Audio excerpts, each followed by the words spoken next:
오늘 하나님께서 우리에게 주시는 말씀 고린도전서 13장 1절로 7절까지의 말씀입니다. 신약성경 279페이지에 있습니다.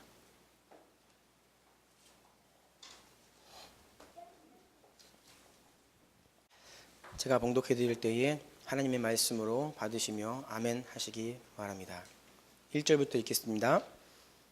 내가 사람의 방언과 천사의 말을 할지라도 사랑이 없으면 소리나는 구리와 울리는 꽹과리가 되고, 내가 예언하는 능력이 있어 모든 비밀과 모든 지식을 알고 또 산을 옮길 만한 모든 믿음이 있을지라도 사랑이 없으면 내가 아무것도 아니요, 내가 내게 있는 모든 것으로 구제하고 또 내 몸을 불사르게 내줄지라도 사랑이 없으면 내게 아무 유익이 없느니라. 사랑은 오래 참고, 사랑은 온유하며 시기하지 아니하며, 사랑은 자랑하지 아니하며 교만하지 아니하며 무례히 행하지 아니하며 자기의 유익을 구하지 아니하며 성내지 아니하며 악한 것을 생각하지 아니하며 불의를 기뻐하지 아니하며 진리와 함께 기뻐하고 모든 것을 참으며 모든 것을 믿으며 모든 것을 바라며 모든 것을 견디느니라. 아멘. 한 주도 평안하셨습니까? 우리 옆에 있는 분들 얼굴 한번 보면서 이렇게 인사했으면 좋겠습니다. 주님이 우리 안에 계시기 때문에 행복합니다. 이렇게 인사했으면 좋겠어요. 주님이 우리 안에 계시기 때문에 행복합니다. 네. 네. 여러분, 우리가 기쁘고 즐겁고 행복한 이유는 다른 것이 아닙니다. 예수님이 우리 안에 계시기 때문에 그것이 유일한 소망인 줄 믿습니다. 아멘이세요? 네. 오늘 함께 나누기 원하는 주제는 사랑에 대해서입니다. 사랑하면 젊은 남녀 간의 사랑이 떠오르죠. 그리고 남편과 아내의 그런 부부관계, 그리고 교회 공동체 안에서 모든 형제 자매들 간의 관계 또한 이 사랑 안에서 이루어집니다. 또한 하나님은 우리를 사랑하시죠. 그리고 우리도 하나님을 사랑한다고 매 순간 고백하며 살아갑니다. 그래서 이 사랑은 어떻게 보면 우리 신앙생활의 정수리와도 같은 굉장히 핵심적이고 중요한 것이라 할 수 있겠어요. 그 사랑에 대해서 오늘 말씀을 통해 여러분과 함께 교제하고 나누기를 원합니다. 오늘 하나님이 디자인하신 가정 네 번째 시간, 하나님의 사랑만이 진정한 사랑이다 라는 제목으로 하나님의 말씀 나누겠습니다. 제가 먼저 기도드리고 말씀 나누겠습니다. 기도하십니다. 사랑하는 주님, 우리가 하나님의 말씀을 사랑하고 주님의 말씀이 우리의 생명임을 믿고 이 시간 주님께 귀를 기울이기 원합니다. 말씀을 전하는 저에게 성령님의 능력이 필요합니다. 주님, 불쌍히 여기셔서 제 입술을 주장하시고 오직 하나님의 말씀이 선포되어지게 하여 주옵소서. 선포되는 말씀이 살아계신 하나님의 말씀이 되어 이 자리에 모인 사랑하는 우리 성도님들 마음에 새기어지고 그 말씀대로 사라지는 역사를 허락하여 주옵소서. 회개할 것들은 회개하게 하시고 돌이키게 하시며 하나님께 소망을 두고 다시 한번 결심하고 돌아가는 은혜로운 시간이 되게 하여 주시옵소서. 감사합니다. 말씀하옵소서. 지혜와 계시의 영으로 충만하게 하여 주옵소서. 예수님의 이름으로 기도드립니다. 아멘. 지난 시간에도 이 성경에 대한 말로 설교를 시작했습니다. 그래요, 여러분, 잠시 지난주 말씀을 생각해 봤으면 좋겠어요. 하나님의 말씀은 우리의 생명이고 인생의 모든 것의 답이 성경에 있다고 우리가 알았죠.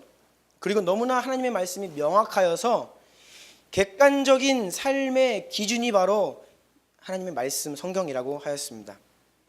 그래서 이 성경 말씀은 우리 신앙생활에 있어 절대적인 역할을 한다. 우리 신앙의 처음부터 끝까지 모든 것이 다 성경으로부터 비롯된다는 것을 우리가 배웠습니다. 그래서 성령 충만은 곧 성경 충만이다 라고 하였죠. 그래서 오늘도 사랑을 이야기함에 있어서 우리가 다른 것이 아닌 오직 하나님의 말씀 가운데 사랑을 무엇이라고 말하는지 우리의 눈을 두고 우리의 귀를 기울이기를 간절히 원해요. 여러분, 성경은 우리 하나님의 성품과 속성에 대해서 우리에게 많은 것을 증거해 줍니다. 그런데 특별히 그 가운데 하나님의 사랑, 이것은 굉장히 특별합니다. 다른 하나님의 속성은 하나님은 자비가 풍성하시고 긍휼을 베푸시는 분이고 이렇게 표현을 해요. 그런데 사랑을 말함에 있어서는 하나님께서 사랑이 많으시다? 우리에게 사랑을 베푸신다? 이렇게 표현하지 않아요. 그냥 하나님은 사랑이시다라고 이야기합니다. 하나님이 사랑 그 자체라는 것이죠. 그래서 하나님은 사랑이시기 때문에 하나님은 사랑의 근원이세요. 유일한 근원이십니다. 하나님이 아닌 다른 것으로부터 사랑이 나올 수가 없어요. 그러니까 하나님은 유일한 사랑의 근원이시고 이것이 하나님의 근본적인 속성이다라는 것을 우리가 알 수 있죠. 따라서 우리가 사랑에 대해서 알고자 한다면 사랑이신 하나님께서 그 사랑으로 우리에게 어떤 모습으로 우리를 대해 주시고 일을 하시는지를 보면 그 사랑에 대해서 우리가 배울 수 있는 것입니다. 그래서 성경에 귀를 기울이는 거예요. 그런데 먼저 알 것은 성경이 우리에게 말씀하는 사랑은요, 우리가 그동안 일반적으로 알고 생각해왔던 사랑의 개념과 근본적으로 다릅니다. 일반적으로 사랑하면 감정적인 개념으로 생각을 해요. 끌리는 감정, 흥미, 어떤 이런 좋아하는 것, 그런 경향이 우리에게 있습니다. 하지만 실제 사랑은 매우 객관적이고 냉담해요. 여러분, 사랑은 객관적이고 냉담한 것입니다. 오늘 그것을 살펴볼 거예요. 이번에 1번입니다. 사랑은 차별하지 않고 선을 행하는 것이라고 성경이 증거합니다. 마태복음 5장 45절 함께 읽겠습니다. 시작.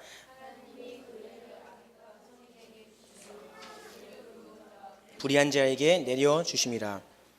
선인이든 악인이든 의로운 자든 불의한 자든 모두에게 좋은 것을 주시는 것이 바로 하나님의 사랑이에요. 마찬가지로 우리도 상대방이 좋던지 싫던지 나와 절친이든지 앙숙이든지 그에게 좋은 것을 베풀고 선을 행하는 것, 그게 사랑입니다. 여러분, 앙숙이라고 해서 그 앙숙을 사랑하지 못하는 게 아니에요. 성경이 말하는 것은 누구에게나 선을 행하면 그것이 사랑이다라고 우리에게 증거해요. 하나님이 그러하시기 때문입니다. 두 번째로 성경은 사랑이란 받을 자격이 전혀 없는 자에게 은혜를 베푸는 게 사랑이라고 말씀하십니다. 디도서 2장 11절에도 모든 사람에게 구원을 주시는 하나님의 은혜가 우리에게 나타났다라고 말씀하세요. 구원의 자격이 전혀 없는 우리들에게 하나님이 구원의 은혜를 베푸시는 것, 이게 사랑이에요. 여러분, 은혜의 반대말이 무엇인지 아세요? 성장반 하신 분들은 제가 많이 말씀드렸는데, 은혜의 반대말은요, 행위에 합당한 대가입니다. 다시요, 은혜의 반대말은 행위의 그 모습에 합당한 대가예요. 이에는 이, 눈에는 눈, 이런 냉정한 법칙이 바로 은혜와 반대말입니다. 하나님께서 만약에 우리의 행위 모습에 합당한 대로 우리를 대우하시잖아요. 그러면 이 가운데 살아남을 영혼이 한 영혼도 없습니다. 우리도 누군가가 나에게 잘해주고 나에게 사랑스럽고 내가 아끼고 그런 사람에게 잘해주는 것은요, 사랑이 아니에요. 그것은 그냥 그 대상에게 합당하게 대우해주는 겁니다. 왜냐하면 나에게 잘해주니까, 나에게 사랑스러우니까 그냥 거기에 합당하게 해주는 것일 뿐이에요. 그것을 성경이 사랑이라고 이야기하지 않습니다. 사랑은 나에게 잘한 것이 아무것도 없고 내가 그에게 선을 베풀 이유가 전혀 없음에도 불구하고 내가 그를 선대하고 친절하게 대하고 좋은 것을 베풀면 그것이 사랑이다 라고 이야기해요. 이것이 바로 성경에서 말하는 은혜이고 사랑입니다. 여러분, 이해되세요? 이것이 성경에서 말하는 사랑입니다. 세 번째는 성경은 사랑이란 긍휼과 자비로운 마음으로 상대를 대하는 것이라고 말해요. 시편 103편 말씀 다 같이 읽겠습니다. 시작. 여호와는 긍휼이 많으시고 은혜로우시며 노하기를 더디하시고 하나님 인자하심이 풍부하시도다. 아버지가 자식을 긍휼히 여김같이 여호와께서는 자기를 경외하는 자를 긍휼히 여기시나니 이는 그가 우리의 체질을 아시며 우리가 단지 먼지뿐임을 기억하심이로다. 하나님께서 우리들을 얼마나 참으시는지 몰라요. 긍휼과 자비로운 마음으로 그렇게 하세요. 이것은 불쌍히 여기신다는 겁니다. 우리 입장이 되셔서 우리가 얼마나 연약한지를 이해해 주시고 그래서 우리를 불쌍히 여겨 주신다는 거예요. 그러한 마음으로 우리를 대해 주십니다. 이것이 하나님의 사랑이에요. 우리가 누군가를 향하여서 욕하고 비난하고 정죄하기보다 우리도 긍휼과 자비로 한 번쯤 그 사람의 입장이 되어서 왜 그럴까? 이 사람은 왜 이렇게 할 수밖에 없는가? 라는 것을 한번 이해해 주려는 불쌍히 여기는 마음, 긍휼과 자비가 바로 사랑이에요, 여러분. 네 번째입니다. 성경은 인내하고 오래 참는 것이 사랑이라고 우리에게 말합니다. 로마서 2장 4절입니다. 혹 내가 하나님의 인자하심이 너를 인도하여 회개하게 하심을 알지 못하여 그의 인자하심과 용납하심과 길이 참으심이 풍성함을 멸시하느냐. 하나님은 지금도 죄인들이 회개하고 하나님께로 돌아오기를 원하시기 때문에 참고 용납하면서 인내하고 계세요. 여러분, 하나님의 이 참고 인내하심이 얼마나 풍성하냐면요, 사람들이 하나님의 그 인내를 이해 못합니다. 너무 많이 참으셔서 우리의 용량으로 감당할 수 없는 사랑으로 우리를 참아주시고 용납하시니까 사람들이 그것을 모르고 오히려 하나님의 사랑을 멸시하고 그것을 믿지 않아요. 만약에 반대로 하나님이 우리를 조금만 사랑하셔서 때로 그냥 들 참으시고 우리가 잘못하면 제깍제깍 벌하시고 처벌하시고 그렇다고 한다면 아마 모든 사람들이 하나님을 벌벌 떨 거예요. 두려워하고. 그런데 하나님은 지금도 여전히 죄인들을 참고 인내하고 계시다는 겁니다. 여러분, 혹시 그런 것을 본 적이 없으십니까?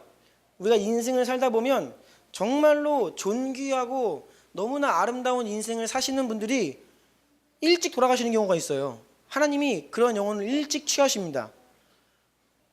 반면에 조금 일찍 데려가시면 좋겠다 싶은 사람들이 오래 사시는 분들이 많이 계세요. 지금 지명수배 받으신 그 유모 씨도 나이가 굉장히 많으신데 혈기왕성하신 것 같아요. 이렇게 도망다니는 거 보면. 그렇죠? 우리만 해도 욕을 많이 먹으면 장수한다 이런 말이 있습니다. 여러분, 근데 성경을 보면요, 악인이 장수한다는 내용이 의외로 많습니다. 제가 찾아보니까요, 욥기나 시편, 전도서에 악인임에도 불구하고 장수예요. 잘 삽니다. 막 빵빵 터지고 막 대박이 나고 잘 살아요. 악인인데. 여러분, 이러한 이해 안 되는 상황을 하나님의 사랑의 관점에서 보면 성경적이라는 사실을 아십니까? 하나님이 인내하시고 오래 참으시는 분이기 때문에 그런 사람들을 오래 살게 하시는 거예요. 왜냐하면 들어보세요. 하나님은 악인들에게 회개할 기회를 주십니다. 하나님의 마음은 모든 사람이 회개하고 그 죄를 돌이키고 구원받는 게 하나님의 뜻이에요. 그러면 하나님의 뜻을 모르고 악하게 사는 사람들에게는 하나님은 기회를 더 주셔야 됩니다. 그래도 얘가 돌아올까? 그래서 기회를 더 많이 주시니까 오래 사는 겁니다. 성경적이에요. 그런데 하나님을 신실하게 섬기는 그런 존귀한 자, 막 고생하며 살잖아요. 그러면 주님의 마음이 그래 착하고 충성된 종아, 너 고생 많다. 그만 눈물 그치고 나에게로 와라 라고 하면서 취해 가시는 거예요. 저 어린 시절에 저희 아버지가 일찍 돌아가시는 거 보고 참 이해할 수가 없었어요. 사실은 하나님. 그런데 지금 요즘에 많이 그게 하나님의 긍휼이었다는 사실을 제가 느낍니다. 우리 아버지를 일찍 데려가신 게 하나님의 은혜였다는 것을 제가 요즘에 많이 느껴요. 우리가 함께 기도했던 우리 이주열 선교사님 딸 은비가 9개월하고 8일만 살고 하나님의 부르심 받았습니다. 이해할 수 없죠? 지지난주에는 우리 말리에 계시는 고 권지상 선교사님이 만 35세의 나이에 선교회 제대로 된 열매도 못 보고 하나님께서 부르셨어요. 하나님의 사랑과 인자와 자비가 우리의 머리로는 이해 안 될 때가 많습니다. 하지만 하나님은 참으시고 인내하시고 특별히 악인과 죄인들을 향하여서 그렇게 참고 참으신다는 거예요. 그래서 여러분, 우리도 마찬가지입니다. 나에게 막대하고 나에게 악하게 구는 그 누군가를 향하여서 우리가 참고 인내하는 것, 그것 자체가 사랑이라고 성경이 우리에게 말씀해 줍니다. 그래서 마지막으로 결국 이러한 하나님의 사랑의 결정체는 어디에서 드러났냐? 십자가 위에서 드러났어요. 뭐예요? 원수를 위해 목숨을 내어주신 것, 이것이 하나님의 사랑의 가장 큰 결정체입니다. 그리고 하나님 사랑의 가장 큰 증거예요. 로마서 5장 7절 8절 함께 읽겠습니다. 시작. 의인을 위하여 죽는 자가 쉽지 않고 선인을 위하여 용감히 죽는 자가 혹 있거니와 우리가 아직 죄인 되었을 때에 그리스도께서 우리를 위하여 죽으심으로 하나님께서 우리에 대한 자기의 사랑을 확증하셨느니라. 여러분, 우리가 아직 죄인 되었을 때라는 이 말에 주목하시기 바랍니다. 우리가 착한 사람, 나를 사랑해 주는 사람, 나의 엄마 아빠, 나와 가까운 자를 위해서 조금 희생하고 헌신을 할 수 있어요. 이것은 좀 당연한 것일 수 있습니다. 그런데 예수 그리스도께서 우리를 위해 그 목숨을 내어주시면 우리가 원수된 거예요. 하나님을 배신했습니다. 가장 큰 사랑을 하나님을 배신하고 사탄에게로 돌아가 버린 우리 원수들을 향하여서 그 목숨을 내어주셨기 때문에 그 사랑이 위대한 겁니다. 그리고 그 십자가 사랑이 하나님의 사랑의 가장 큰 확실한 증거예요. 이해되세요? 뭐라고요?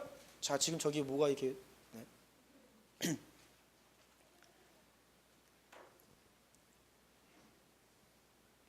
여러분, 원수를 위해 내 목숨을 내어준다? 우리는 불가능한 겁니다. 우리는 이거 못해요. 여러분, 원수하면 떠오르는 분이 혹시 계세요? 지금 국민적인 원수가 있잖아요. 몇 분 계시는데 제가 실명은 거론하지 않겠습니다. 그런데 그런 분들 위해서 내 목숨 드릴 수 있겠냐고요? 말도 안 되죠. 말도 안 됩니다. 그런데 하나님은 사랑으로 원수를 위해 자신의 목숨을 내어 주셨다는 거예요. 그래서 여러분, 이런 내용들을 종합해 보면요, 이 사랑이 감정적인 요소가 아닙니다. 이게 태도나 행동과 관련이 있는 단어가 하나님의 속성이 사랑이에요. 그런데 우리는 이것을 감정으로 생각하고 있다는 것이죠. 그래서 일반적으로 우리는 좋아하는 감정은 사랑이고 싫어하는 감정은 미움이라고 생각해요. 하지만 성경은 감정과는 상관없이 그 사람이 잘 되기를 축복하고 기도하고 선하게 대하면 그것이 바로 사랑이다라고 말씀해 주고 있습니다. 마태복음 5장 44절부터 다음 페이지에 있죠. 함께 읽겠습니다. 시작. 나는 너희에게 이르노니 너희 원수를 사랑하며 너희를 박해하는 자를 위하여 기도하라. 너희가 너희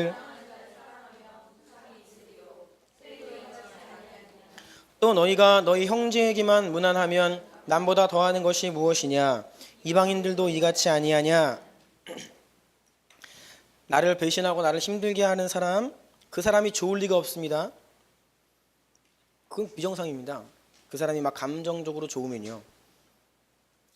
여러분이 감정적으로는 그 사람 생각만 해도 짜증나고 생각하기도 싫고 분노가 막 치밀어 오르는 그런 사람이 있을 수 있어요. 그런데 그것이 사랑하지 않는다는 뜻이 아니에요. 여러분, 그럼에도 불구하고 만약 여러분이 눈을 감고 그를 축복하고 잘 되기를 하나님께 기도하고 그분을 위해 기도하고 그분을 친절하게 대해주고 악을 갚지 않고 오히려 선으로 그 악을 대한다면 여러분은 그 사람을 사랑하는 것입니다. 성경이 그렇게 이야기해요. 알겠죠? 성경 말씀 보면 요즘에 제 아들이 꽂힌 노래가 여호와는 나의 목자입니다. 항상 불러요. 그런데 그 말을 들을 때 제가 조금 찔리거든요. 왜냐? 성경은 여호와를 우리의 목자라고 합니다. 그리고 우리가 하나님의 양이라 그래요. 그렇죠? 그래서 주님은 항상 우리 양을 사랑하시고 우리를 위해 목숨까지 내어주시고 그런 분이세요.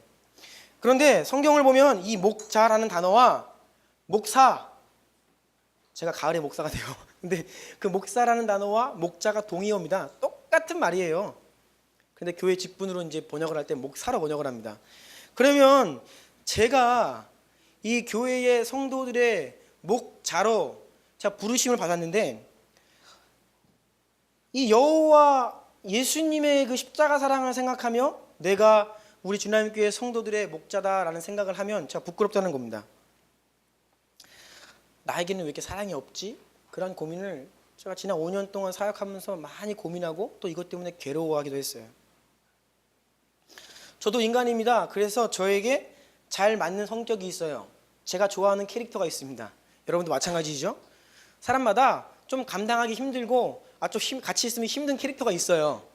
저도 인간이라 그렇습니다. 어떤 사람에게는 호감을 느끼지만 어떤 사람에게는 그렇지 못해요. 그럼 어떻게 해야 합니까? 저는 사랑하지 못하고 있는 것입니까? 저는 이것을 그만둬야 될까요? 아니지요. 세상적인 사랑에 대한 개념을 가지고 있으면 저는 이 자리에 못 씁니다. 그런데 성경이 저에게 말씀해주고 가르쳐주는 사랑에 의하면 제가 비록 감정적으로는 모든 사람을 정말 내 몸을 불사를 정도로 사랑하지 못할지라도 내가 성도들을 향하여 우리 아이들을 향하여서 한 친구 한 친구를 위해 기도하고 그들의 인생을 위해 그들 축복하고 하면 이것이 곧 사랑이다라고 이야기해 주기 때문에 제가 그것에 소망을 두고 힘을 낼 수 있는 겁니다. 여러분, 우리 인간은요, 느낌이나 감정에는 자유로울 수가 없어요. 하지만 이렇게 실천은 누구나 할 수 있어요. 그렇죠? 누구를 위해서 기도하는 것은 누구라도 순종하는 마음으로 할 수 있습니다. 그래서 성경적인 사람은요, 감정의 노예로 살지 않고 감정을 초월하여 자유한 인생을 살 수 있는 것입니다. 이것이 바로 복음의 진리예요. 알겠어요?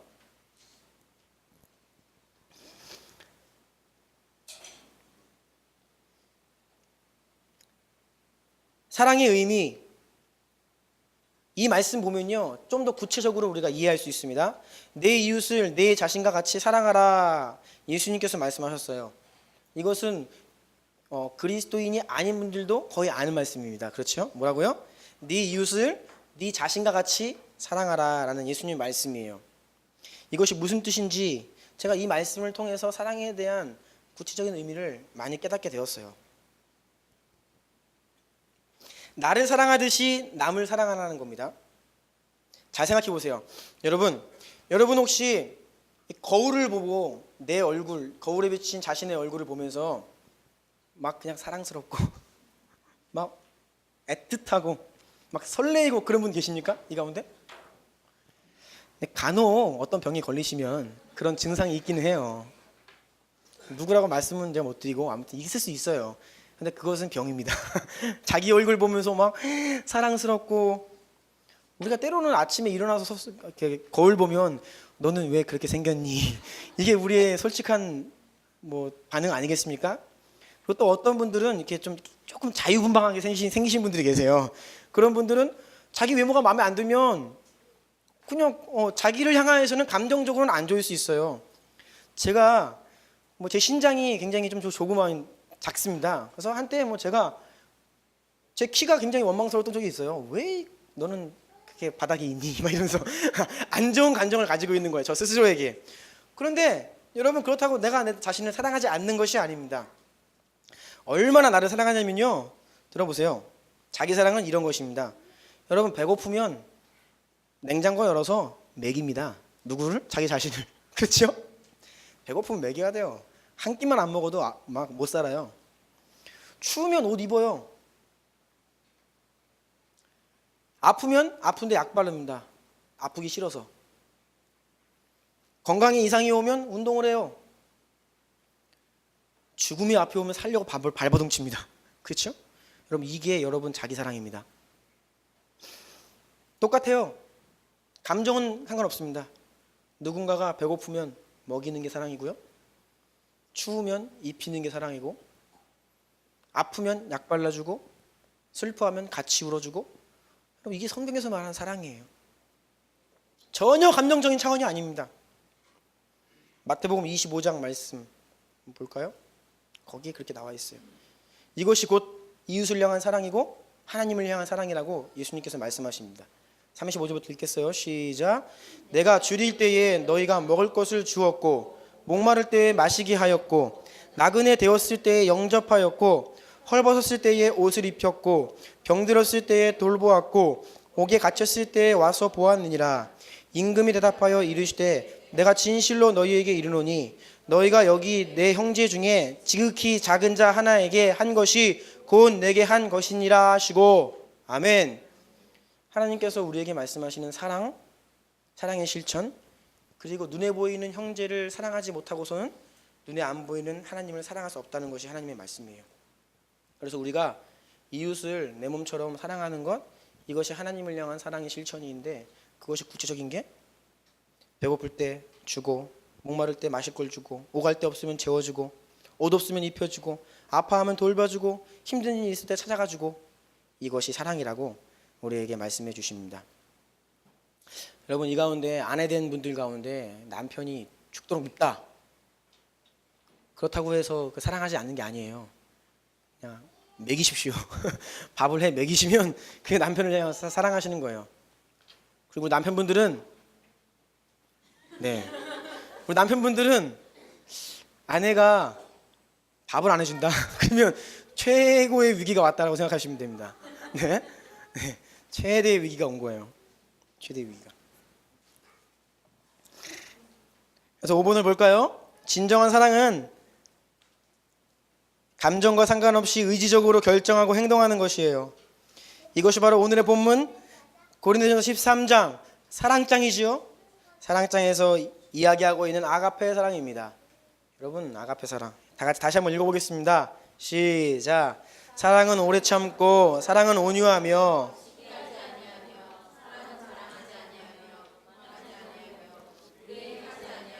자기의 유익을 구하지 아니하며 성내지 아니하며 악한 것을 생각하지 아니하며 우리를 기뻐하지 아니하며 진리와 함께 기뻐하고 모든 것을 참으며 모든 것을 믿으며 모든 것을 바라며 모든 것을 견디느니라. 아멘. 한번 조목조목 보세요. 이 가운데 수동적이거나 감정 중심적인 것이 전혀 없다는 것을 알게 됩니다. 모든 것이 자발적이고 의지적인 것이에요. 그리고 여러분, 이러한 사랑을 우리가 의지를 다해 힘을 다하여 실천할 때에 우리에게 비로소 감정적인 사랑까지도 나아갈 수 있게 되는 것입니다. 그런데 여러분, 우리가 이렇게 살펴봤습니다. 성경에서 사랑에 대해 뭐라고 이야기하는지. 그런데 안타깝게도 너무나도 많은 사람들이, 심지어 그리스도인들도 이 사랑에 대해서 세상적인 생각으로 살아가요.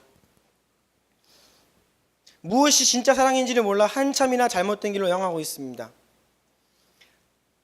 우리가 지금까지 생각해왔던 그 일반적인 사랑의 개념이 얼마나 비성경적이고 왜곡된 것인지를 한번 살펴보기 원합니다. 그래서 두 번째는 세상에서 말하는 왜곡된 사랑에 대해서 한번 살펴볼 거예요. 세상은 사랑을 감정적인 것, 즉 좋게 느끼는 것이라고 말합니다. 좋게 느껴야 그것이 사랑인 거예요. 여러분, 근데 사랑뿐이 아닙니다.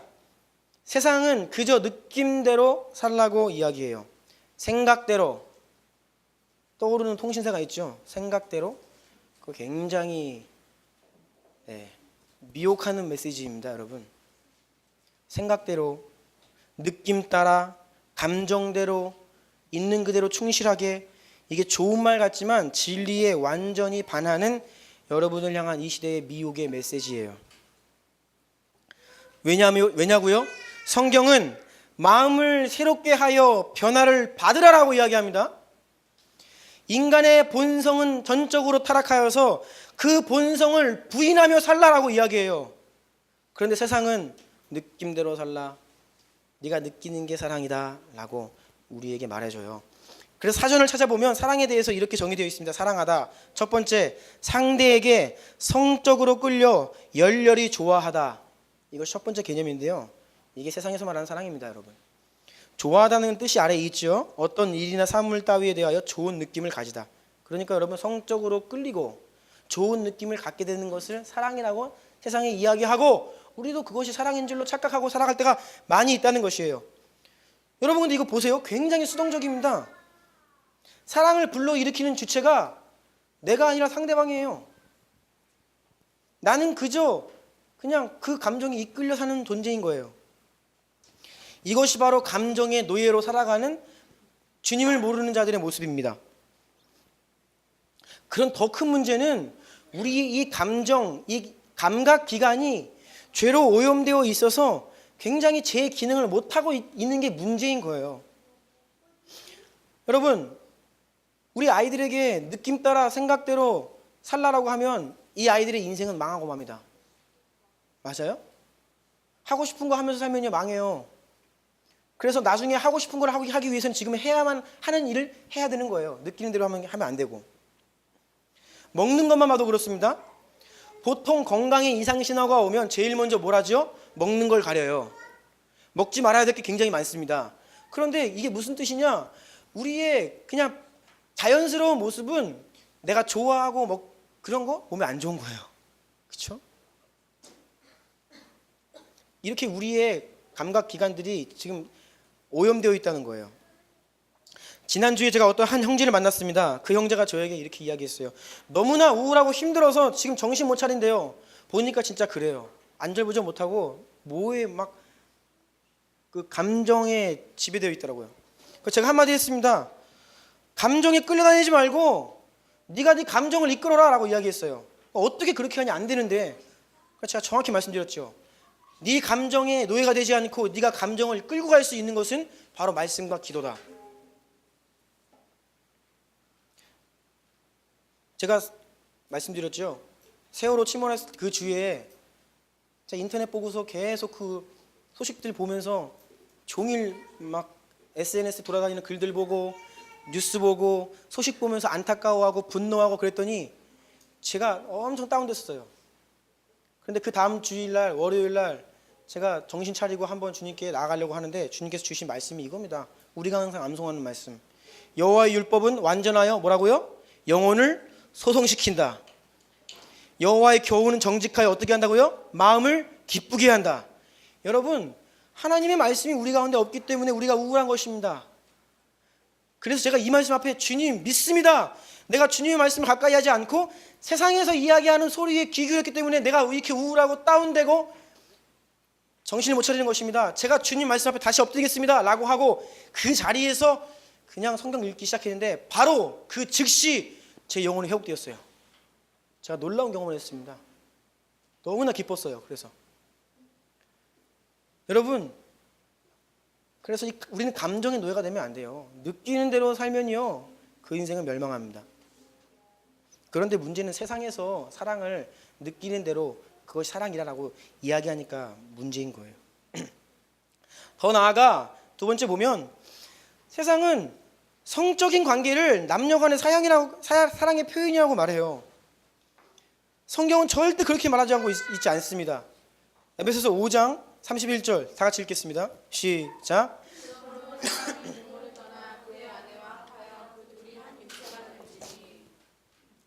성적인 관계는 사랑의 표현이 아니고요. 부부라는 뜻이에요. 부부가 한 몸이 되었다는 증표로서 하나님께서 우리에게 선물로 성이라는 것을 허락해 주신 것이지 이것이 사랑의 표현이 아니에요. 그런데 세상은 지금 그것이 사랑이다라고 이야기합니다. 우리가 사랑하니까 잠자리를 갖는 거예요. 이것이 왜곡된 사랑이에요. 그래서 구약 성경의 율법을 보면 젊은 남녀가 잠자리를 같이 하면 그 둘을 결혼시키라고 합니다. 왜냐하면 이미 한 몸이 되었기 때문이에요. 그런데 만에 하나 그 둘이 결혼 전에 잠자리를 같이 했는데 그 둘 중에 한 명이라도 정혼한 사람이 있다라고 한다면 그 둘을 돌로 쳐 죽이라고 이야기합니다. 굉장히 무서운 말이에요. 하나님은 성이라는 것을 결혼이라는 하나님께서 디자인하신 아름다운 가정 안에 주신 것입니다. 그리스도와 교회의 관계를 나타내는 남편과 아내, 즉 결혼이라는 테두리 안에서 부부된 자들에게 허락하신 것이 바로 성적인 관계예요. 그런데 일반적으로 세상은 사랑에 대한 개념 자체가 너무나 왜곡되어 있을 뿐이 아니라 사랑과 성적인 관계를 같이 연합하여서 굉장히 혼탁하게 흘러가고 있습니다. 더 나아가 볼까요? 그래서 세상은 사랑하기 때문에 결혼한다고 이야기해요. 하지만 성경은 정반대입니다. 여러분 잘 들으세요. 결혼은요, 사랑하기 때문에 결혼하는 게 아닙니다. 결혼은 사랑하기 위해서 하는 겁니다. 결혼은 내가 이 사람을 죽는 날까지 사랑하겠습니다. 서약하는 게 사랑이지, 우린 사랑하니까 결혼할게요, 이거는 굉장히 무책임한 말이에요.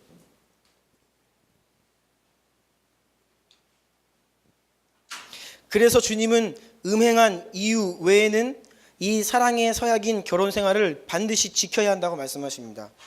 그리고 만약에 배우자가 음행을 저질렀다고 하여도 만약 진심으로 회개하고 돌이키고 용서를 구한다면 그를 용서하고 받아줘서 그 결혼 관계를 깨뜨리지 않는 것이 더 주님 마음을 기쁘시게 하는 거예요. 마태복음 19장 말씀 제가 읽어드리겠습니다. 말씀하시기를 그러므로 사람이 그 부모를 떠나서 아내와 합하여 그 둘이 한 몸이 될지니라 하신 것을 읽지 못하였느냐? 그런즉 이제 둘이 아니요 한 몸이니 그러므로 하나님이 짝지어 주신 것을 사람이 나누지 못할지니라 하시니 내가 너희에게 말하노니 누구든지 음행한 이유 외에 아내를 버리고 다른 데 장가드는 자는 간음함이니라. 오늘날에는 그리스도인들조차 이러한 예수님의 가르침을 너무나 가볍게 여기고 사는 것은 아닌가, 그렇게 생각이 됩니다. 여러분 지금 이 말씀 문자적으로 그대로 여러분 마음에 새기시기를 바랍니다. 알겠죠? 우리 한번 아멘 해볼까요? 아멘? 아멘입니다. 문자적으로 마음에 새기십시오. 네 번째, 왜냐면요, 감정적인 사랑, 즉 세상에서 이야기하는 사랑은 유효기간이 있어요. 사랑해서 우리 결혼해요. 그런데 그 사랑이 영원하지 않다는 거예요. 그들이 말하는 사랑은 감정적인 사랑이기 때문이에요. 제가 심리학을 전공했잖아요.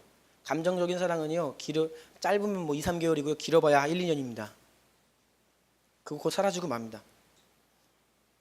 만약에 평생을 같이 사는데 막 처음 만나서 연애할 때처럼 그 감정이 쭉 지속된다? 굉장히 비정상이에요. 만날 때마다 긴장되고 막 가슴이 막 두근두근거리면 일찍 죽습니다. 스트레스 받아서. 정말이에요. 제가 제 아내를 만나가지고 손만 잡아도 그랬거든요. 진짜예요. 근데 지금도 만약에 그런다면 제가 못 살 겁니다. 근데 물론 이런 말을 하면 자매분들은 굉장히 서운해해요. 끝까지 설레어하고 막 그래야 되는데, 근데 죄송한 말씀이지만 그렇지는 않지만 저는 여전히 제 아내를 사랑합니다.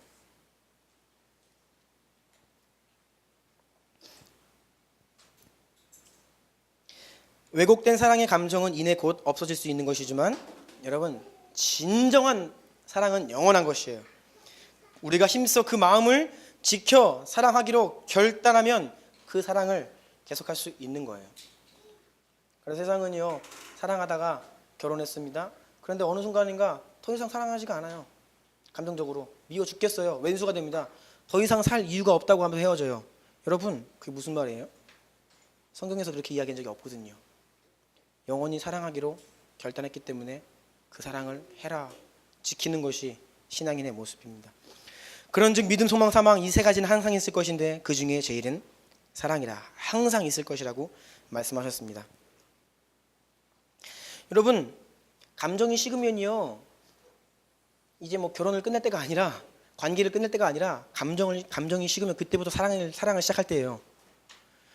감정적으로 좋을 때는 뭐든지 쉽죠. 다 눈 감아지고 단점도 안 보입니다. 그런데 그런 감정이 식어버리면 그때부터 단점이 보이기 시작해요. 그래서 제가 말씀드리는 겁니다. 결혼은요, 영적 전쟁의 최전방이에요. 자기 부인의 최전방입니다. 세상은 이 결혼을 굉장히 장밋빛, 핑크빛으로 생각하는 것 같아요. 그런데 제가 대학 시절에 한 목사님께서 이런 말씀을 하셨습니다. 여러분들, 결혼이 핑크빛입니까? 아니래요. 새빨갛대요. 피바다를 노져가는 거래요. 저는 그때 그 말이 너무 강한 거 아닌가 그랬는데, 함께 피바다를 노져가는 게 결혼 생활이래요. 핑크빛이 절대 아니래요. 정신 차려야 됩니다, 우리가. 제가 요즘에 결혼식을 많이 가요. 대부분 결혼식 가면 하나님이 짝지어진 것을 사람이 나누지 못할지니라 막 해요. 사랑을 서약시킵니다. 그런데 왠지 모르게 요즘 이렇게 그 서약이 그렇게 뭐라 그래요? 약해 보이는지 모르겠어요. 하나님과 사랑하는 사람들 앞에서 평생 사랑하기로 서약하는 거. 이 서약은요, 목숨을 걸고 약속하는 겁니다. 지켜야 되는 거예요, 여러분. 우리 친구들도 그래서 우리 예진이가 지난주 수요일 날 사랑에 대해서 물어봤어요. 전사님이, 그렇죠? 말씀 기도회 때 그랬더니 좋아하는 거요 그랬습니다. 네, 맞아요. 그런데 오늘 이 설명드린 성경 가지고 사랑에 대한 개념을 잘 가지셔야 돼요. 근데 이게 쉬운 것이 아니죠. 네, 쉬운 것이 아닙니다. 그래서 성경에 등장하는 왜곡된 사랑 이야기에 대해서 잠깐 소개를 시켜드릴게요. 성경이라고 다 하나님의 사랑만, 건전한 사랑만 한 게 아니라 왜곡적인 사랑 이야기가 많이 나오는데 그 중에 한 가지 노아의 시대입니다. 여러분, 노아의 시대 6장 2절, 창세기 6장 2절, 하나님의 아들들이 사람의 딸들의 아름다움을 보고 자기들이 좋아하는 모든 여자를 아내로 삼는지라. 이 모습이 하나님 보시기에 한탄스러웠습니다. 그래서 하나님은 노아의 가족들을 제외한 모든 사람들을 멸하고 다시 시작하시기로 마음을 먹으시죠. 눈에 보이는 아름다움, 느끼는 감정 따라 결혼하고 헤어지고 만나고, 이것이 반복되던 것이 노아의 시대였습니다. 그것이 악한 시대라고 하나님께서 보시는 거예요. 사사시대는 어떤가요? 사사시대의 특징은, 여러분 사사기를 볼 때 오해하시면 안 됩니다. 사사기는 우리의 모범이 없어요. 거기에는 다 반면교사입니다. 그 사사기를 정의하는 것은 그때 왕이 없어서 각기 자기의 소견에 옳은 대로 행했다, 이게 사사기에 나오는 내용입니다. 그러니까 심지어 사사들이라 할지라도 그들이 온전하지 않아요. 자, 어떻게 이런 사람이 사사일까 라는 생각이 드는데, 특별히 삼손이 그렇습니다. 사사기 14장 3절 보면 삼손이 그의 아버지에게 이르되 내가 그 여자를 좋아하오니 나를 위하여 그 여자를 데려오소서 하니라. 삼손이 나시린으로 거룩한 삶을 위해 부르심 받았습니다. 그런데 이 삼손이 그냥 눈에 보이는 아름다운 여자 취하고 그러면서 여자 문제가 복잡해요. 그래가지고 결국 여자 문제 때문에 망하죠. 왜곡된 사랑의 희생자였습니다. 삼손은. 다윗의 아들 암논도 마찬가지입니다. 암논에게 이복누이가 있었는데 그의 이름은 다말이었어요. 그런데 이 암논이 다말을 너무 흠모했습니다. 왜냐하면 다말이 아름다웠거든요. 그 감정을 주체할 수 없었어요. 그래서 어떻게 하는지 아세요? 다말을 불러가지고 강제로 동침합니다. 잠자리를 가져요. 강제로. 그런데 정말 비극적인 것이 여기 나옵니다. 그 불타오르던 감정적인 사랑이 동침을 한 그 순간 바로 미움으로 변해요. 그래서 그 자리에서 잠자리를 가지고 버려버립니다. 그래서 다말이 굉장히 비참하게 사니까 이 다말의 친오빠인 압살롬이 칼을 가면서 복수극을 펼치죠. 그래가지고 다윗 일생에 큰 위기가 찾아오는 겁니다. 결국 그 압살롬이 그 복수의 마음으로 시작해서 아버지 반역하죠. 네, 혁명 일으킵니다. 쿠데타. 왜곡된 사랑 이야기를 성경에서 볼 때마다 마치 이 시대의 모습을 보는 것과 같습니다. 여러분, 왜곡된 사랑의 결과들, 이렇게 왜곡된 사랑의 감정적인 노예로 살다가는 우리의 결과가 매우 비참하고 무섭고 두려운 미래가 있다고 성경은 우리에게 경고합니다. 고린도전서 6장 9절 10절 한번 읽어볼까요? 시작. 불의한 자가 하나님의 나라를 유업으로 받지 못할 줄을 알지 못하느냐? 미혹을 받지 말라. 음행한 자나 우상 숭배하는 자나 간음하는 자나 탐색하는 자나 남색하는 자나 도적이나 탐욕을 부리는 자나 술 취하는 자나 모욕하는 자나 속여 빼앗는 자들은 하나님의 나라를 유업으로 받지 못하리라. 이런 경고 말씀들이 많아요, 성경에. 그래서 음행, 혼전 성관계, 간음, 난교, 동성애, 이러한 하나님께서 정하신 결혼이라는 테두리 바깥에서 이루어지는 모든 비정상적인 성적인 관계의 원인이 바로 앞에서 살펴본 왜곡된 감정적 사랑의 결과들입니다. 느낌과 감정을 따라가는 것. 여러분, 동성애만 봐도 그렇습니다. 동성에게 호감과 성적인 매력을 느낄 수 있다고 저는 봐요. 네, 그것을 부인하는 것은 아닙니다. 그런데 여러분, 느끼는 게 정상은 아니에요. 그래서 우리는 느낌대로 살면 안 된다고 이렇게 말씀드렸죠. 진리를 기준으로 그것을 부인하며 진리를 쫓아 살아가야 됩니다. 결혼을 하면 다른 여성들이 눈에 안 들어올까요? 남자분들, 우리 유부남들 말씀해 보십시오. 무슨 소리입니까? 똑같아요. 결혼 이전이나 결혼 후나 똑같습니다. 그러면 어떻게 해야 되는 것이냐? 여러분, 그게 다른 여자가 눈에 들어온다고 그게 정상적인 감정이에요? 아닙니다. 그거 부인해야 됩니다. 그래서 내 아내를 향해서 내가 사랑을 서약했기 때문에 난 평생 내 아내만을 바라보고 살겠다라고 하면서 그 감정을 부인하면서 살아가야 될 것이 우리 결혼 생활이고 우리 남편들이에요. 느낌대로 살면 우리는 망합니다.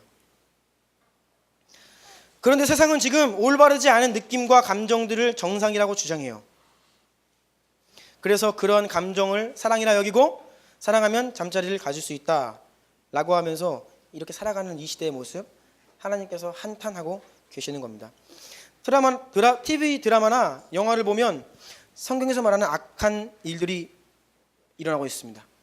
여러분, 온갖 불륜과 간음과 음행들이 얼마나 아름답고 애틋하게 포장되어서 우리의 눈물을 쏙 빼는지 모릅니다. 우리 감성을 막 자극하는데 정신 차리고 보면요, 그거 정말 아주 악한 겁니다. 그런데 그것을 포장해서 미화시켜요. 제가 대학생 시절에 메디슨 카운티의 달이라는 책을 보고 감동을 받았습니다. 감동받아서 영화까지 찾아봤어요. 그게 그렇게 아름답게 꾸몄거든요. 그 배경이요, 굉장히 아름다워요. 감성을 매우 자극합니다. 그런데 정신 차리고 보면요, 간음이에요. 정상적으로 그냥 아름다운 가정을 살던 한 여인이 일주일 동안 웬 멋있는 여자 만나가지고 일주일 동안 사랑을 하고 그것을 평생 비밀로 간직해다가 어머니가 돌아가신 이후에 아들, 딸들이 어머니 유품을 보다가 어머니의 그런 애틋한 사랑 이야기를 발견한 거예요. 그거를 영화로 만든 겁니다.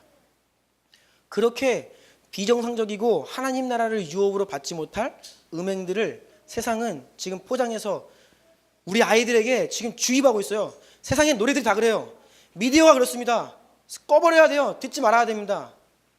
그런 메시지에 우리가 알게 모르게 계속해서 이끌려가고 있는 거예요. 그런데 이러한 세상의 한복판에서 우리 그리스도인들은 과연 우리의 모습과 가치관을 얼마나 지키며 살아가고 있는지, 현실을 아는지 모르는지, 죄송한 말씀이지만 교회 강단에서 이런 말을 안 합니다. 순결 이런 거 얘기 잘 안 해요. 그러면서 하나님의 사랑과 축복, 회복은 넘쳐납니다. 그런 메시지가요. 제가 충격적인 통계를 지지난주에 접하게 되었습니다. 작년 11월 통계입니다. 다들 한국교회가 이렇게 문제 많다 하는데, 그래서 한번 뚜껑 열어본 거예요. 대한민국에 있는 그리스도인 청년들을 향하여서 조사를 했습니다. 대한민국에 결혼하지 않는 크리스천 청년들, 저는 충격이었는데 52%가 성관계 경험이 있습니다. 그리고 현재 교회 안에 있는 청년들의 44%가 이성 친구와 지속적으로 잠자리를 갖고 있어요. 두 친구 중에 한 명은 그냥 교제하면 잠자리까지 그냥 가는 겁니다. 우리 아이들이 있어서 제가 이런 말을 할까 말까 고민을 많이 했는데 이거 현실이니까 말씀드리는 거예요. 더 충격적인 것은 남자 청년들 같은 경우에, 그러면 지금까지 몇 명을 상대해 봤냐? 평균 6명입니다. 평균. 여러분, 평균 6명이면요, 이해되세요? 그 중에 한 명, 빵명 있어요. 그러면 그것을 평균치를 올리려면, 이해되시죠? 평균 6명입니다. 여성들은 3.2명이 평균입니다. 하지만 이 반면에 믿는 부모님들에게 설문조사를 하니까 대부분이 내 자식은 순결을 지키고 있다고 얘기해요. 모릅니다, 현실을. 제가 대학생 시절에 믿기지 않는 논문 한 편을 읽은 적이 있어요. 제가 나름대로 이것에 관심이 있어서 찾다가 발견한 논문이었는데 1990년대 중반의 연구 논문이었어요. 그러니까 조금 오래되긴 했습니다. 그런데 그 자료에 따르면 그 연구 논문 발표하신 분이 교회 안에 있는 기혼 여성들을 상대로 설문조사를 하였는데 절반 이상이 낙태시 수술을 한 경험이 있다는 연구 논문이었어요.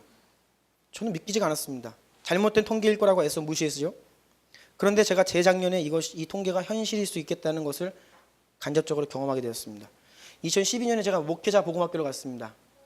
한 300명의 목사님, 전도사님, 사모님, 선교사, 사역자들만 모인 자리였어요. 마지막 날 밤에 내가 얼마나 존재적인 죄인이고 하나님이 이런 나를 위해 십자가 사랑을 베풀어 주신 것을 사람들 앞에서 고백하는 시간이었습니다. 제가 있던 그 그룹이 한 40명에서 50명 남짓이었는데 나가서 자신의 죄를 고백하는 분들마다 일반 성도들이 아니라 목회자, 선교사, 사모님들이었습니다. 거의 3분의 1 이상, 절반에 가까운 자매님들이 자신의 낙태를 고백하고 또 현재 섬기는 교회의 담임 목사님과의 불륜 관계 같은 것들을 막 고백하기 시작했어요. 감당이 안 됐습니다. 제가 어느 순간부터 고개를 떨구고 하나님 이게 뭐지요? 라고 여쭤보기 시작했어요. 심지어는 해외에 나가기 선교사님들이 그곳에서 매춘을 하고 이런 것들을 고백해요. 근데 거기서 다 회개한 겁니다. 회개했으니까 이야기하죠. 회개 안 했으면 말 못하죠. 제가 그 훈련을 마치고 돌아와서 목회자 복음학교가 아니라 일반 복음학교를 다녀온 한 형제에게 연락을 했습니다. 내가 너무 충격을 받아서 내가 사실 이러이러한 경험을 했는데 네가 경험한 그 일반 복음학교에서는 어떠했냐? 그랬더니 그 형제가 믿기지 않는 말을 저에게 또 했어요. 자신의 그룹도 거의 상황이 비슷했고 특별히 자기 그룹에 있던 대부분의 젊은 여자 청년들이 나와서 자신의 그러한 낙태 경험을 고백하면서 눈물을 흘렸다는 거예요. 그래서 90년대에는요 어떤 통계가 있냐면 우리나라에서 태어나는 아이보다 죽는 아이가 더 많다는 통계도 있습니다. 그런데 지금도 여전히 이것이 불법이기 때문에 통계가 잘 안 잡혀요. 지금은 적게는 20만, 30만 잡습니다. 그런데 이렇게 낙태를 반대하는 인권운동하는 그룹에서는요 한 70만, 80만까지 봐요. 한 해에 우리나라에서 태어나는 아이들이 40만, 50만 이래요. 그러니까 엄청나게 많은 아이들이 죽고 있다는 겁니다. 그 중에 그 낙태를 하는 이유 중에 절반 정도가 결혼이라는 테두리 바깥에서 이루어지는 성적인 관계에서 비롯된 것입니다. 감당이 안 되기 때문에 그런 일을 하게 되는 것이죠. 저는 비난하려고 이런 말씀을 드리는 것이 아닙니다. 우리의 현실이 이렇기 때문에 우리 어른들이 내 자녀의 현실이 이렇다는 것을 바로 하셔야 됩니다. 우리가 그냥 잘 되겠지 낙관적인 생각이 우리 자녀들을 망치고요. 또 이 자리에 있는 우리 청년들과 우리 아이들 자신을 이런 가치관으로 무장하지 않고 자신의 몸을 지키지 않으면 우리는 결국 그런 길로 가고 맙니다. 이런 왜곡된 사랑의 결과는 비단 여기서 끝나지 않아요. 결국은 이것이 다 무엇으로 이어지냐? 가정의 파괴로 이어지는 것입니다. 간단히 말씀드리면 여러분 성이라는 것은 절대적인 가치를 지니고 있어요. 본래 하나님이 계획하신 것은 한 남자와 한 여자 그들이 하나님 앞에서 하나 되었기 때문에 그들이 알고 그 신비스러운 절대적인 가치가 있는 것이 성입니다. 그런데 요즘에 수많은 남녀들이 결혼 테두리 안에서 밖에서 경험들을 하는 거예요. 결혼 전에도 몇 번 경험을 합니다. 그러면 남편과의 이 성관계가 상대적인 가치가 되는 거예요. 이전의 경험과 비추어서 덜 만족스럽다든지 더 만족스럽다든지 그래서 불만족이 나오는 겁니다.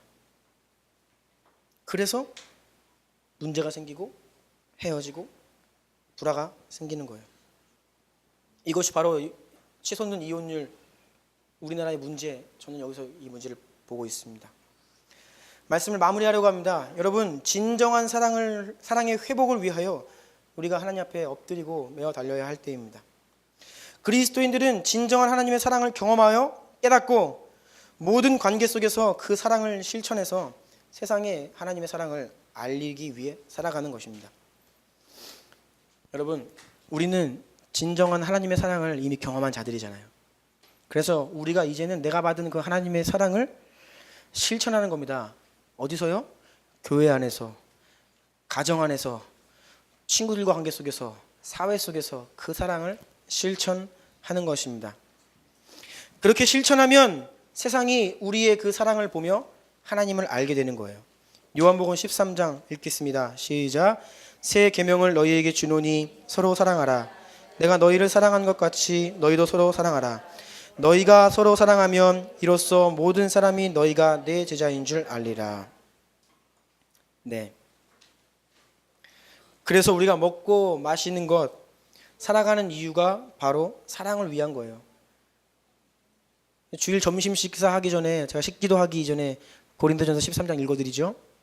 우리가 왜 먹냐? 이 사랑을 위해 사는 겁니다. 이 사랑을 위해 먹습니다. 그런 의미에서 사랑장을 읽고 식사를 하는 겁니다. 우리를 통해 하나님의 사랑이 세상에 전해지는 것, 그러기 위해서는 우리는 사랑을 실천해야 됩니다. 우리가 안에 자리 잡고 있던 왜곡된 사랑에 대한 개념들을 다 불태워버려야 됩니다.